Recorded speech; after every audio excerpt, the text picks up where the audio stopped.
Dear student, in today video we will discuss about the more problems of hardness. Student ने request किया कि ma'am और video बनाइए hardness का, तो मैंने ये वीडियो बनाया है उनके लिए। तो यहाँ पे हम न्यूमेरिकल पहले स्टार्ट करने से पहले हम थोड़ा उसके फॉर्मूला और हार्डनेस की यूनिट को रिकॉल कर लेंगे। तो डिग्री ऑफ हार्डनेस क्या है? वो होती है hardness in terms of calcium carbonate equivalent. तो न्यूमेरिकल में जैसे आप देखा है कि जब भी हार्डनेस हम लेंगे उसको हम कैल्शियम कार्बोनेट इक्विवेलेंट की टर्म में फर्स्ट उसे कन्वर्ट करेंगे, देन हम जो है जो भी हार्डनेस है उसको आप यूज़ करोगे न्यूमेरिकल के अंदर। तो इसका फॉर्मूला होता है डिग्री ऑफ हार्डनेस का, या कैल्शियम कार्बोनेट इक्विवेलेंट में किसी भी सॉल्ट को निकालने के लिए हम क्या करते हैं, सबसे पहले आप weight of the salt use करते हैं, weight of salt, then molecular weight of the calcium carbonate, जो कि आपको पता है कि कितना होता है, 100 होता है। ठीक है, देन इसको डिवाइड कर देते हैं molecular weight of the salt. जो भी वाटर के अंदर सॉल्ट है, जैसे मैग्नीशियम क्लोराइड हुआ, नाइट्रेट हुआ, मैग्नीशियम नाइट्रेट, उनसे आप इसको डिवाइड कर देंगे तो आपका ये जो है वो सॉल्ट्स कैल्शियम कार्बोनेट इक्विवेलेंट की टर्म में निकल जाएंगे आपके। ठीक है, नेक्स्ट है आपका कि इन यूनिट्स के बीच में क्या रिलेशन होता है, कौन सी यूनिट्स, जैसे milligram per litre, ppm, degree French, degree Clark. तो उसका क्या होता है कि 1 मिलीग्राम पर लीटर जो है वो क्या है, 1 पीपीएम के इक्वल होता है, और 1 पीपीएम जो है वो किसके है, 0.1 डिग्री फ्रेंच के इक्वल है, एंड 1 पीपीएम या 1 मिलीग्राम पर लीटर जो होती है वो 0.07 क्लार्क के इक्वल है। इसी तरह यदि हम यूनिट को रिवर्स कर दिया जाए, यदि हमने क्या करना है, डिग्री क्लार्क को हमें किस में चेंज करना है, पीपीएम में, और या डिग्री फ्रेंच में करना है, तो उसके लिए ये यूज़ रखेंगे। आप क्या करेंगे, 1 डिग्री क्लार्क है इक्वल्स टू क्या होता है, 1.433 फ्रेंच है। यदि डिग्री क्लार्क को आपको फ्रेंच में करना है तो आपको 1.433 से मल्टीप्लाई कर देंगे।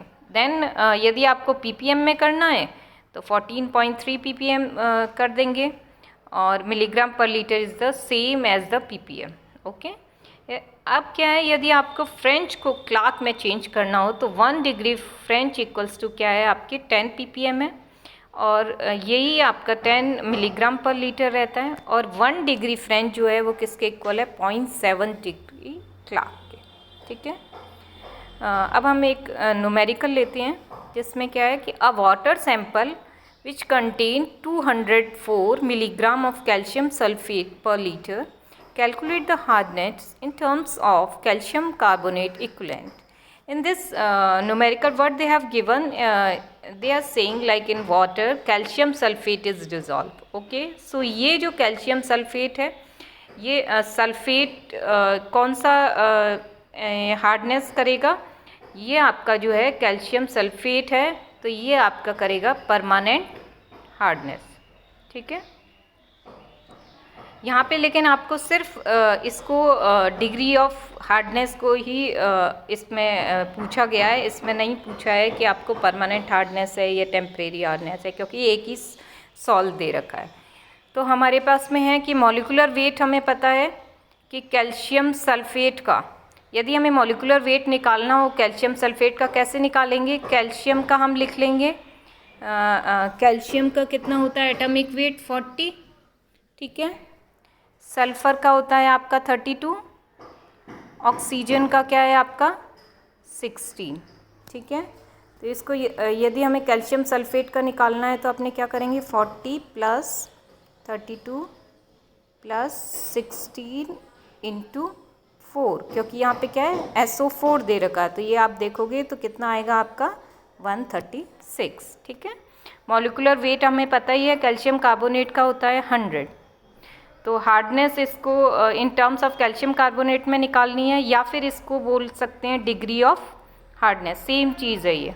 ठीक है, तो ये क्या हो गया आपका 204 मिलीग्राम हो गए आपके कैल्शियम सल्फेट का वेट आ गया सॉल्ट का, 100 हो गया molecular weight of the calcium carbonate, and 136 हो गया आपका molecular weight of the calcium sulphate. ठीक है, तो तो इसको आप कैलकुलेट करोगे तो आपका कितना आ गया, 156 milligram per litre of calcium carbonate equivalent. ठीक है, अब नेक्स्ट न्यूमेरिकल देखते हैं। इसमें क्या है कि calculate carbonate and non carbonate hardness and total hardness. A sample of water have following analysis: magnesium bicarbonate which is 7.3 ppm, magnesium chloride which is 9.5 ppm, calcium bicarbonate 16.2 ppm and calcium sulfate is 13.6 ppm, magnesium nitrate is 14.8 ppm and sodium chloride is 11.7 ppm. So what we have to calculate here, carbonate and non-carbonate hardness. As we know कि carbonate hardness, this is also called as the temporary hardness, okay, and permanent hardness is called as a non-carbonate hardness, okay. So first we will make a table in which in one column we will write down the salts, in second column we will write down the amount, in third column we will write down the molecular weight, and in fourth column we will write down the calcium carbonate equivalent या फिर आप degree of hardness. ठीक है, तो first its salt is given magnesium bicarbonate which is 7.3 ppm. Then we will calculate the magnesium bicarbonate's molecular wait.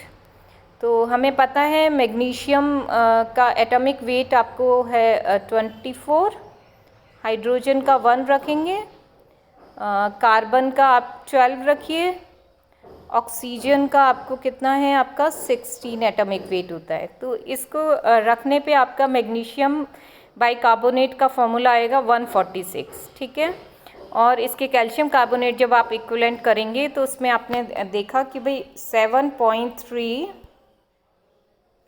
Multiply by आपने क्या किया है 100/146। ठीक है, तो इससे आपका आ गया है 5 ppm कैल्शियम कार्बोनेट इक्विवेलेंट। ये किसके आ गए, मैग्नीशियम बाइकार्बोनेट के। इसी तरह से हम क्या है मैग्नीशियम क्लोराइड का देखेंगे। तो मैग्नीशियम क्लोराइड में क्या देखेंगे आप, 9.5 ppm अमाउंट दिया हुआ है, मॉलिक्यूलर वेट है 95, इसका कैलकुलेट करिए। मैग्नीशियम का वही 24 रखा और क्लोरीन का आपने क्या रखा 35.5, और 2 क्लोरीन है तो 2 हो जाएंगे उसमें, तो आपका आ गया 95।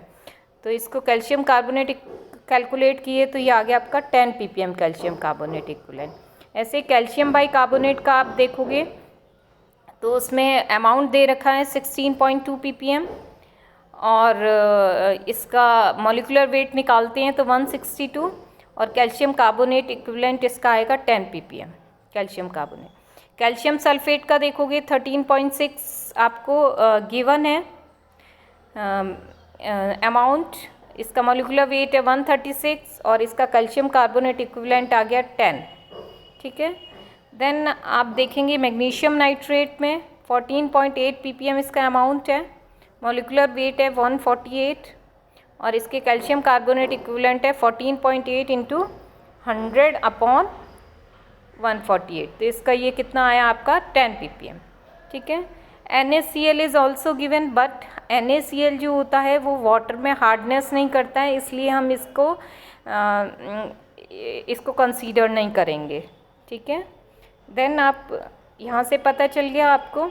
अब आप देखोगे कि कार्बोनेट हार्डनेस, कार्बोनेट यानी टेम्परेरी हार्डनेस जो होती है वो किसकी वजह से हो रही है। तो हमने यहाँ देखा कि जो टेम्परेरी हार्डनेस के लिए जो ये सॉल्ट है वो कौन से हैं आपके, एक तो है आपका मैग्नीशियम बाइकार्बोनेट और दूसरा है आपका कैल्शियम बाइकार्बोनेट। ठीक है, और जिनकी इक्विवेलेंस कैल्शियम कार्बोनेट इक्विवेलेंसी देखेंगे आप इनकी तो कितनी है 5 और 10, तो यानी ये क्या कितना आ गया 5 + 10 15 ppm हो गई। नॉन कार्बोनेट हार्डनेस, जो नॉन कार्बोनेट या परमानेंट हार्डनेस किसकी वजह से होती है, सल्फेट, नाइट्रेट और क्लोराइड आयंस है, हैवी मेटल आयंस के। तो यहाँ हमने देखा कि मैग्नीशियम क्लोराइड आयन है, कैल्शियम सल्फेट है, मैग्नीशियम नाइट्रेट है, तो जिनकी वजह से क्या होएगी आपकी परमानेंट हार्डनेस है। तीनों को किया तो आपका आ गया ये 30 ppm, ठीक है। और टोटल हार्डनेस निकालनी है तो यहाँ से ये आप निकाल लोगे, 30 + 15 = 45 ppm। ओके, नेक्स्ट न्यूमेरिकल है, a sample of water is found to contain following data in milligram per liter. Magnesium bicarbonate, which is 14.6, magnesium chloride 9.5, magnesium sulfate 6, and calcium bicarbonate 16.2 ppm.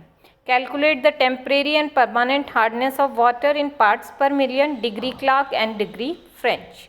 तो इस पर इन्होंने क्या है, आपको टेम्परेरी और permanent hardness तो निकालनी है, उसको आपको 3 यूनिट्स में पूछा है। 1 is the parts per million, second is the degree Clark and third is the degree French, ठीक है। तो सबसे पहले वही टेबल आपको फॉर्म करनी है, जिसमें आप वन साइड में सॉल्ट्स लिखोगे, अमाउंट लिखोगे, देन आप क्या करेंगे, मॉलिक्यूलर वेट लिखेंगे और कैल्शियम कार्बोनेट इक्विवेलेंट लिखेंगे। तो यहाँ सॉल्ट्स दे रखे हैं, मैग्नीशियम बाइकार्बोनेट जो इसका अमाउंट 14.6 है, मॉलिक्यूलर वेट निकाला तो वही 146, कैल्शियम कार्बोनेट इक्विवेलेंट निकालेंगे तो ये 10 आ जाएगा। मैग्नीशियम क्लोराइड का निकाला 9.5 milligram per litre is given here, molecular weight इसका 95 एंड इसका कैल्शियम कार्बोनेट इक्विवेलेंट 10 ppm आ गया, ठीक है। देन कैल्शियम बाइकार्बोनेट जो कि आपका है 16.2 ppm और मॉलिक्यूलर वेट है 162 और इसका कैल्शियम कार्बोनेट इक्विवेलेंट हुआ आपका इसमें 10, ठीक है। नेक्स्ट सॉल्ट है आपका मैग्नीशियम सल्फेट जिसका अमाउंट है 6 milligram per liter and molecular weight is 120. Then we will calculate this, then we will find that it's a 5 milligram per liter calcium carbonate equivalent will be of magnesium sulfate, ठीक है। Then next आप देखेंगे कि इसमें temporary hardness आपको निकालनी है। Temporary hardness के लिए आप देखेंगे कि किसकी वजह से इसमें टेम्परेरी हार्डनेस है आपकी, जो कि मैग्नीशियम बाइकार्बोनेट और कैल्शियम बाइकार्बोनेट, ठीक है। और यानी 10 + 10 हो गया आपका 20, ओके। और यदि हम इसको क्या कर रहे हैं, हम डिग्री किस में चेंज करना है, ppm में, मिलीग्राम पर लीटर और ppm बोथ आर इक्वल्स, सो हम लिख देंगे, हमें पता ही है 1 ppm = होता है 1 मिलीग्राम पर लीटर, लेकिन 1 ppm = क्या होता है 0.07 डिग्री आपका है, 0.07 डिग्री आपका क्या है, ये क्लार्क है, ठीक है। तो आपका ये क्या हो जाएगा 1.4 डिग्री क्लार्क आ गया है इसका, ठीक है। अब आपको पता है कि डिग्री फ्रेंच क्या होता है, ये होता है आपका 1 ppm = है आपका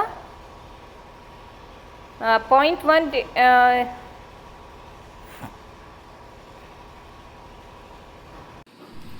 हमें पता है कि 1 ppm जो है वो किसके इक्वल है 0.1 डिग्री फ्रेंच के, ठीक है। तो यानी ये कितना हो जाएगा आपका, ये हो जाएगा 20 मल्टीप्लाई बाई 0.1, ठीक है। तो ये आपका कितना हो जाएगा 2 डिग्री फ्रेंच, ओके। अब परमानेंट हार्डनेस में देखेंगे आप, तो परमानेंट हार्डनेस के लिए आपके मैग्नीशियम क्लोराइड और मैग्नीशियम क्लोराइड सॉल्ट है और आपका है मैग्नीशियम सल्फेट जिसका कैल्शियम कार्बोनेट इक्विवेलेंट है 10 और 5, तो यानी ये कितना है आपका 15 ppm, ठीक है। तो आप जब इसको डिग्री क्लार्क में चेंज करेंगे तो वो कितना हो जाएगा आपका हो जाएगा डिग्री क्लार्क में कितना हो जाएगा 1.05 क्लार्क, एंड जब आपको 15 ppm को जब आपने फ्रेंच में कन्वर्ट किया तो ये आ गया आपका 1.5 degree French, okay. So we are done with the numericals of hardness. So in this video we learn about the degree of hardness, units, what are the conversions of unit, and the numerical हमने देखे कि degree of hardness के different type के numericals देखे, इनकी units का conversion based numericals देखे. I hope now you will understand this and you will solve the problems. Okay, thank you.